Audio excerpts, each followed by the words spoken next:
Hello दोस्तों, आज इस वीडियो में हम बात करेंगे नेशनल एजुकेशन पॉलिसी के बारे में। तो नेशनल एजुकेशन पॉलिसी जो कि अभी हमारे 2020 के लिए 2020 में बनाया गया था और इसको अब लागू किया जा रहा है। तो इसके जो अध्यक्ष यानी कि जो डॉक्टर के कस्तूरी रंगन जी है, जो कि पूर्व इसरो के चीफ हैं, उनकी अध्यक्षता में जो नेशनल एजुकेशन पॉलिसी है उसको बनाया गया था और इसको प्रस्तुत किया गया था मई 2019 में और इसको लागू करने की बात हुई थी 29 जुलाई 2020 को इसकी घोषणा हुई थी। ठीक है। तो ये जो नेशनल एजुकेशन पॉलिसी है वो 3 से 18 वर्ष के बच्चों के लिए बनाया गया था और ये जो एजुकेशन पॉलिसी है वो तीसरे क्रम का एजुकेशन पॉलिसी है। पहला जो हमारा राष्ट्रीय शिक्षा नीति बना था 1968 में, दूसरा बना था 1986 में। अब 1986 के बाद जो 34 साल के बाद है ना, इसमें परिवर्तन हुआ और तीसरा जो हमारा राष्ट्रीय शिक्षा नीति बना है 2020 में। तो आपको पूछा जा सकता है कि पहला कब बना, दूसरा कब बना, है ना, और तीसरा कितने वर्ष पश्चात बना। इस प्रकार का प्रश्न इससे बन सकता है दोस्तों।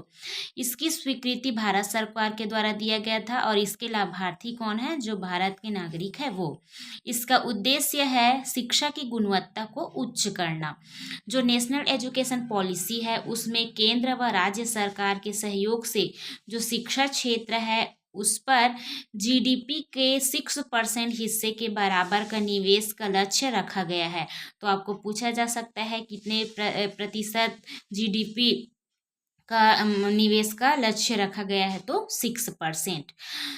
इसके पश्चात इसमें एक और बात हुई है दोस्तों कि जो हमारे कैबिनेट है उसमें मानव संसाधन विकास मंत्रालय का नाम चेंज करके शिक्षा मंत्रालय रखा गया है ना, बदल कर नाम इसका शिक्षा मंत्रालय रखा गया है। अब जो नेशनल एजुकेशन पॉलिसी है उसमें विभिन्न बातें हुई है जिसके बारे में हम देख रहे हैं।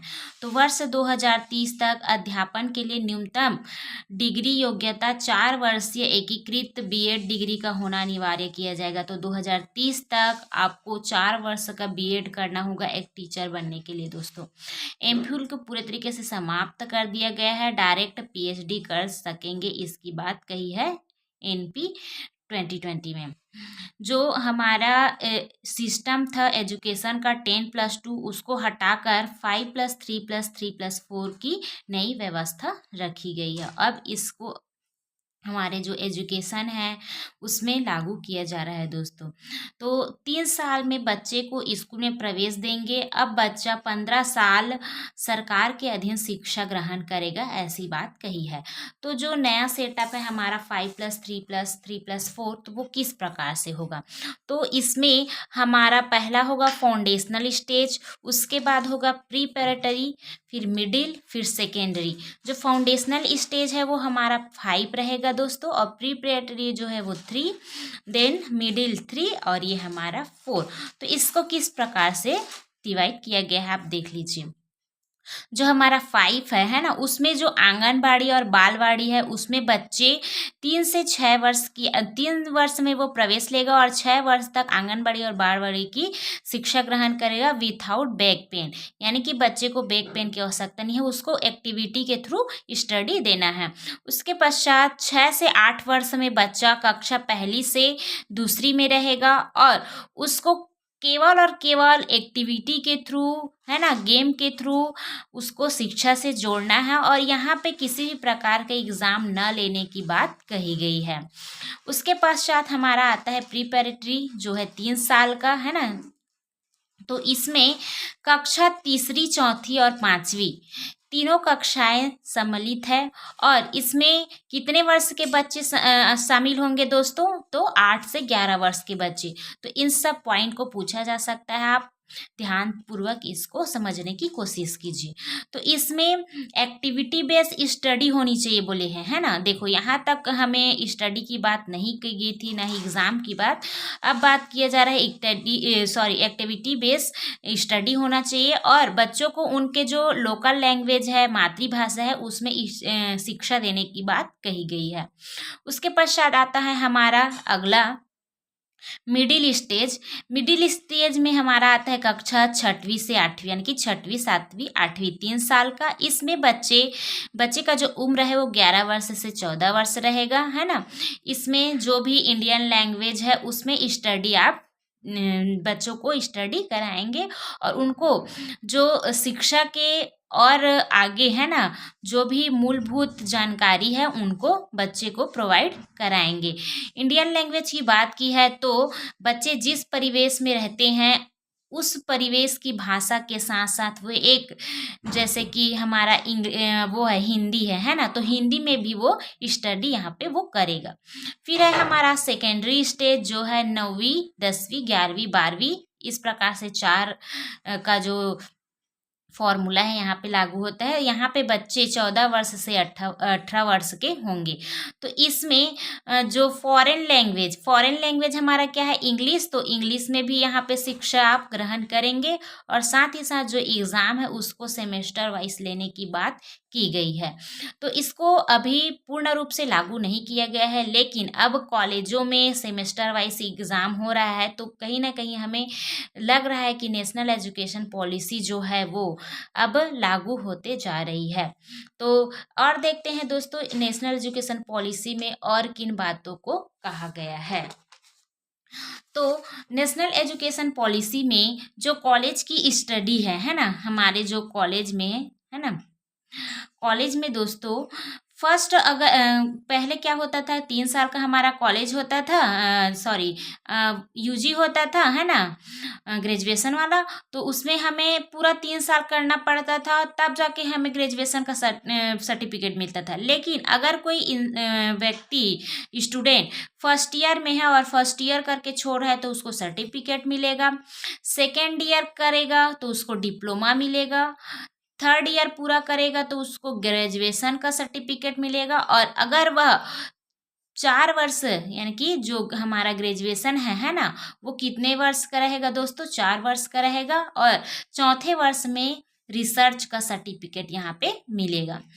उसके पश्चात हमारा जो ग्रेजुएशन है, अगर कोई स्टूडेंट 3 वर्ष का ग्रेजुएशन किया है तो उसके लिए पीजी 2 वर्ष का रहेगा।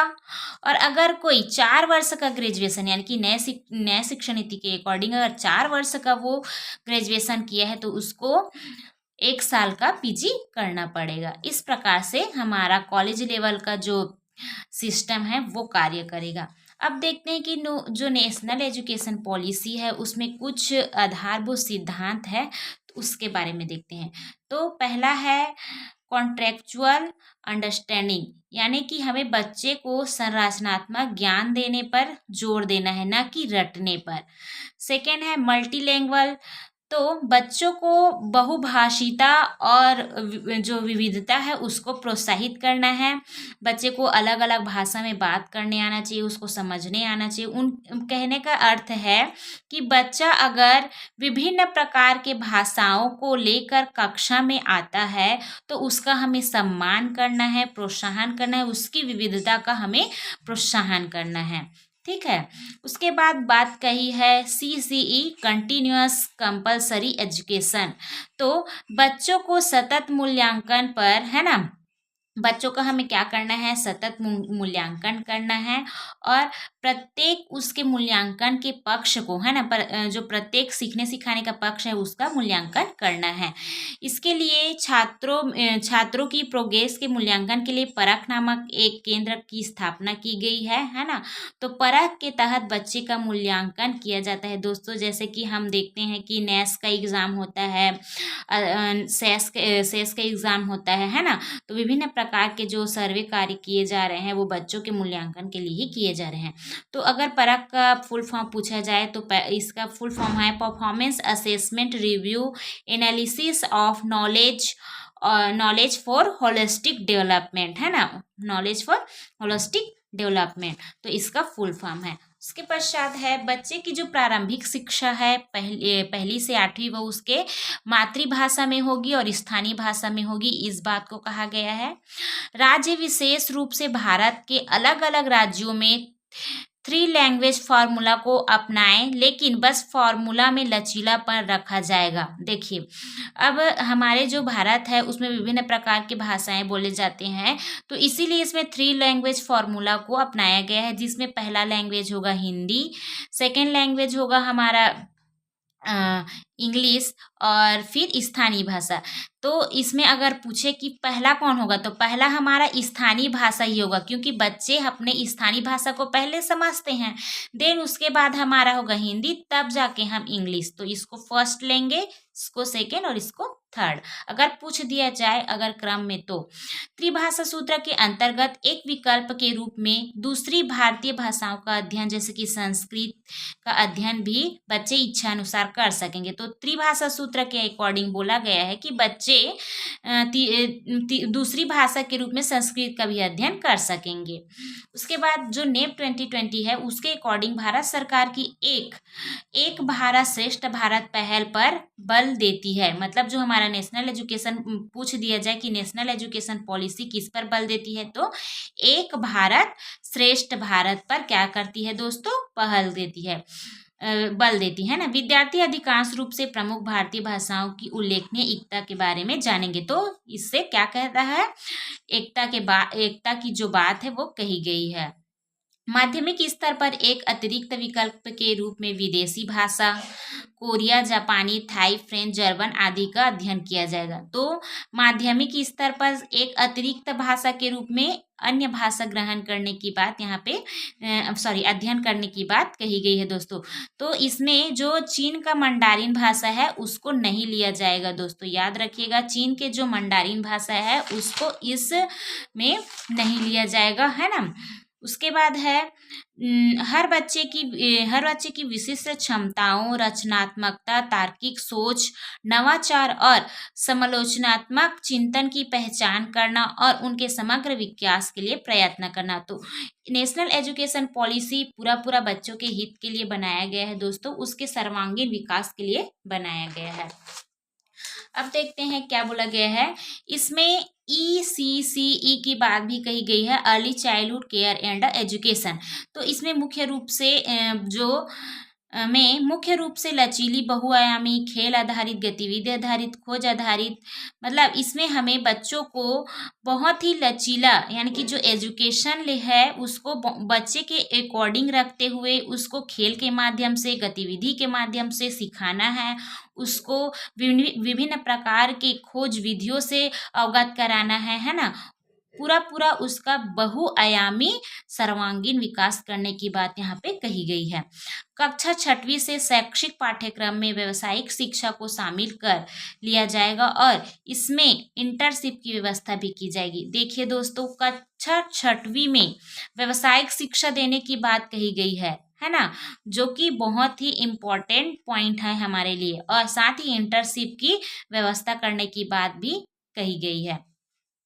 जो दिव्यांगजन अधिकार अधिनियम 2016 यह समावेशी शिक्षा को एक ऐसी व्यवस्था के रूप में डिफाइन करता है जहां सामान्य व दिव्यांग सभी बच्चे एक साथ पढ़ेंगे।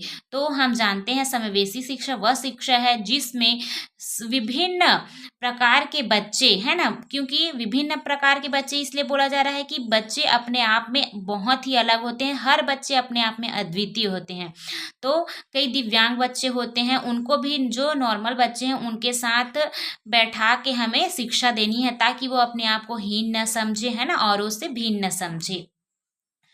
तो नेशनल एजुकेशन पॉलिसी के अनुसार अधिगम प्रयोगात्मक होना चाहिए, जिसमें स्वयं करके सीखना और प्रत्येक सब्जेक्ट में कला और खेल एकीकृत होना चाहिए। तो देखिए, जो नेशनल एजुकेशन पॉलिसी है उसमें जो हमारी शिक्षा है वो प्रयोगों पर आधारित होना चाहिए, ऐसा कहा गया है। देखिए, बच्चे जो है वो थ्योरी चीज को रटने टाइप का करते हैं, तो रटने के बजाय अगर हम बच्चे को प्रयोग करा दे, है ना, उसी चीज का, या फिर उसको उस प्रैक्टिकली हर चीज करके दिखा दे, कला से जोड़े, खेल से जोड़े, तो बच्चे उस चीज को बहुत ही अच्छे से और जल्दी समझते हैं।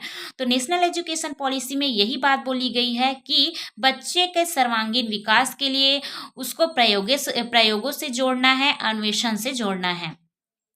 उसके बाद प्रोग्रेस कार्ड एक समग्र 360 डिग्री बहुआयामी कार्ड होगा, यानी कि जो बच्चे का जो प्रोग्रेस कार्ड बनेगा है ना, वो क्या होगा दोस्तों, 360 डिग्री यानी कि बहुआयामी कार्ड होगा। उसका जो संज्ञानात्मक संज्ञान के क्षेत्र में उसका जो क्या है ना, उसका प्रोग्रेस क्या है, उसका मूल्यांकन किया जाएगा।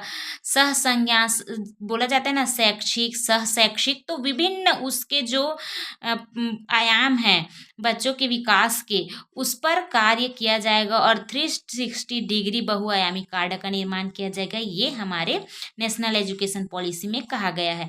नेशनल एजुकेशन पॉलिसी में एक बात ये भी कही गई है कि इसके तहत यानी कि 2030 तक सकल नामांकन अनुपात को 100% लाने का लक्ष्य रखा गया है। तो आपको पूछा जा सकता है दोस्तों, 2030 तक सकल नामांकन अनुपात को कितना लाने का लक्ष्य रखा गया है। तो इस प्रकार से हमने बात किया नेशनल एजुकेशन पॉलिसीज पर, है ना, उसके जो भी आधारभूत सिद्धांत थे उस पर। इसमें किसी भी प्रकार का आपको अगर डाउट होगा तो प्लीज़ कमेंट करके ज़रूर बताइएगा और जुड़े रहिए मेरे चैनल के साथ। मिलते हैं नए वीडियो में दोस्तों।